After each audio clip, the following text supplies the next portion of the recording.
దేవుని పరిశుద్ధ నామమునకు మహిమ కలుగును గాక. ఆమేన్. ఈ ఉదయకాల శుభములు మీకు తెలియజేయుచున్నది రెవరెండ్ కె శ్యాంబాబు. ఈ దినము కొరకు దేవుని వాక్యము. క్రీస్తు యేసునకు కలిగిన ఈ మనస్సు మీరును కలిగి ఉండుడి. ఫిలిప్పీ పత్రిక 2వ అధ్యాయము 5వ వచనము.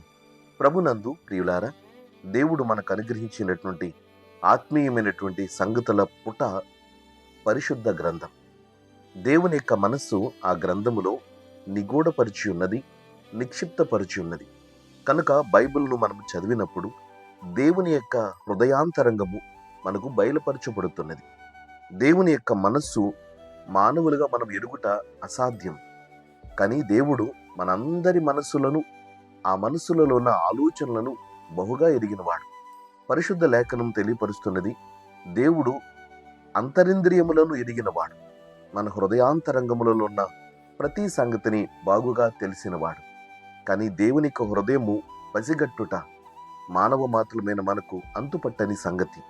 అయితే దేవుడు తన మనస్సును ఆయనే ప్రత్యక్షపరచుట కొరకు ఈ బైబిల్ గ్రంథములో ఉన్న వాక్యము ద్వారా, ప్రవక్తలతో ఆయన చేసిన సంభాషణల ద్వారా, భక్తులతో ఆయన చేసిన నిబంధన ద్వారా మనకు ఆయన మనస్సు ఏమిటో తెలియపరుచుచున్నాడు.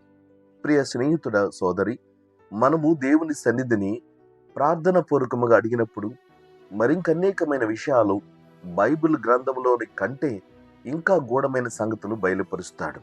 ఇర్మియా గ్రంథము 33వ అధ్యాయము 3వ వచనములో, నాకు మొర్రపెట్టుము, నేను నీకు ఉత్తరమిచ్చేదను, నీవు గ్రహింపలేని గొప్ప సంగతులను, గూఢమైన సంగతులను నీకు తెలియజేతునని దేవుడు తెలియజేస్తున్నాడు.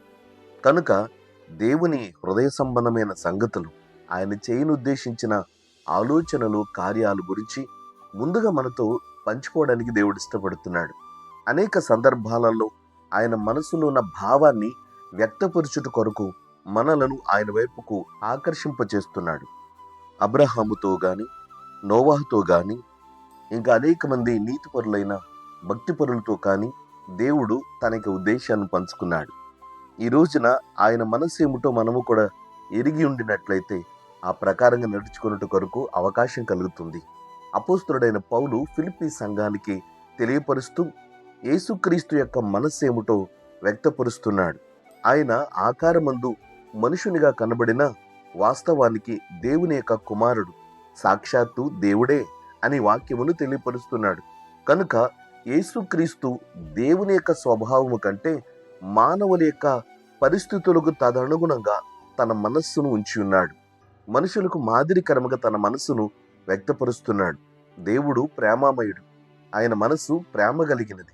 కనుకన ఆ ప్రేమను బట్టి దేవుడు మనల్ని ప్రేమిస్తున్నాడు. కనుక ప్రభువు చెబుతున్న మాట ఏమిటంటే, యోహాను సువార్త 13వ అధ్యాయము 34వ వచనములో, మీరు ఒకరినొకరు ప్రేమింపవలెనని మీకు క్రొత్త ఆజ్ఞ ఇచ్చుచున్నాను, నేను మిమ్మును ప్రేమించినట్టే మీరును ఒకరినొకరు ప్రేమింపవలెను. మీరు ఒకని ఎడల ఒకడు ప్రేమ గలవారైన ఎడల దీనిని బట్టి మీరు నా శిష్యులని అందరూ తెలుసుకుందురు అనెను.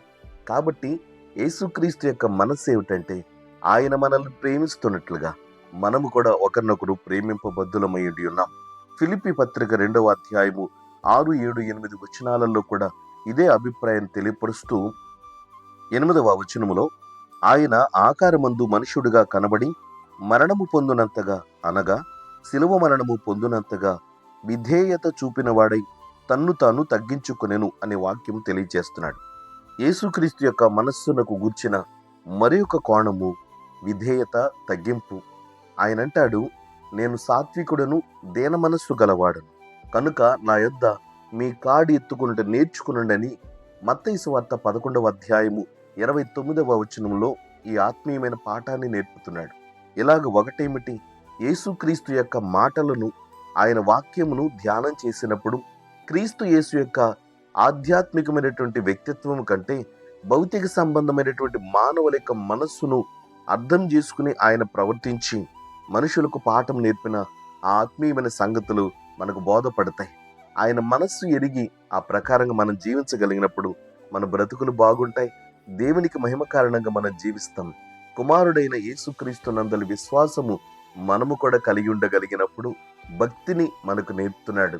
కనుక ఆకారమందు మనుషునిగా కనబడిన క్రీస్తు సాక్షాత్తు దేవుని కుమారుడైన తండ్రిని ఆరాధించుటలో విధేయత కలిగిన కుమారుడిగా మనకు ఒక మంచి మాటను నేర్పుతున్నాడు. కాబట్టి ఎఫెసీ పత్రిక 5వ అధ్యాయము 1వ వచనములో, కావున మీరు ప్రియులైన పిల్లల వలె దేవుని పోలి నడుచుకునుడి అనే మాటను తెలియజేస్తున్నాడు. కనుక క్రీస్తు యేసులో ఉన్నటువంటి ఆత్మీయమైన మంచితనమును, మంచి మనస్సును మనం అలవర్చుకుని దేవునికి మహిమ కారణముగా జీవించుదాము. దేవుని కృపను పొందుతూ బ్రతుకుదాం. దైవాశీస్సులు కలుగునుగాక. ఆమేన్. ప్రార్థన. ప్రేమ కలిగిన తండ్రి, ఘనమైన దేవ, నీకు స్తోత్రాలు చెల్లిస్తున్నాము. ఈ ఉదయకాలమున నీ వాక్యం చేత మీరు మాతో మాట్లాడిన ఆత్మీయమైన సత్యములు, సంగతులను బట్టి మీకు వందనాలు చెల్లిస్తున్నాం. క్రీస్తు యేసు లోకమునకు ఆధ్యాత్మికమైన ఆదర్శతను కలిగి నాయన ప్రభువా ఎలాగ జీవించున్నాడు, క్రీస్తు యేసు మనస్సును కలిగి క్రైస్తవులమైన వారే కాదు, యావత్తు లోకమందరూ కూడా జీవించాలన్నది నీ యొక్క ఉద్దేశమైనది. భక్తుడైన పౌలు గారి ద్వారా తెలియపరిచిన ఈ ఆత్మీయమైనటువంటి సంగతులను నేటి ఈ వాక్యమును ఆలకిస్తున్న ప్రతి బిడ్డలు అలవర్చుకున్నటకు, అంగీకరించుటకు మంచి మనసును దయచేయండి. సమాధానపరిచే గుణమును, సంతోషపరిచే గుణమును, ప్రేమించే గుణమును, విధేయత కలిగిన గుణమును, దేవాని యందు భయభక్తులు కలిగిన ఆత్మీయమైన సద్గుణములనన్నిటినీ పుణికిపుచ్చుకున్న యేసుక్రీస్తును పోలి మేము నడుచుకున్నటకు మాకు సహాయం చేయండి. యేసుక్రీస్తు నందు విశ్వాసం ఉంచిన ప్రతి బిడలకు తప్పకుండా ఆ ఆధ్యాత్మికమైన క్రమంను అనుసరించు మంచి మనస్సును ప్రసాదించుమని ప్రార్థిస్తున్నాం. తండ్రి, నేటి కార్యక్రమంలో పాల్గొనుచుండగా మీ కృపాక్షేమమును నీ ప్రియ బిడ్డలమైన మాకందరికీ దయచేయండి. ప్రయాణ రాకపోకలలో క్షేమమును కలిగించండి. చదువుకున్న బిడ్డలకు చక్కటి జ్ఞానమును, తెలివిని, వివేచన అనుదినము దయచేయండి. కుటుంబాల్లో శాంతి, సమాధానము, నెమ్మదిని కలిగింపు చేయండి. ప్రతి విధమైన దుష్టత్వమునకు మమ్మను దూరముగా వచ్చి పరిశుద్ధత కలిగిన నీ సన్నిధిని ఎల్లప్పుడూ నిన్ను స్తుతించి సేవించే భాగ్యమును కలగచేయండి. శ్రమలో ఉన్న బిడ్డలను ఆదుకొనండి. ఇంకా అనేక రకాలైన సమస్యలతో ఉన్న బిడ్డలకు తగిన సహాయము చేసి మీరు మహిమ పొందుమని యేసుక్రీస్తు నామమున ప్రార్థన చేయుచున్నాము తండ్రి. ఆమేన్. తండ్రి, కుమారుడు, పరిశుద్ధాత్మయను త్రియేక దేవుని దీవెన ఇప్పుడు ఎల్లప్పుడూ మీకందరికీ తోడయుండునుగాక. ఆమేన్.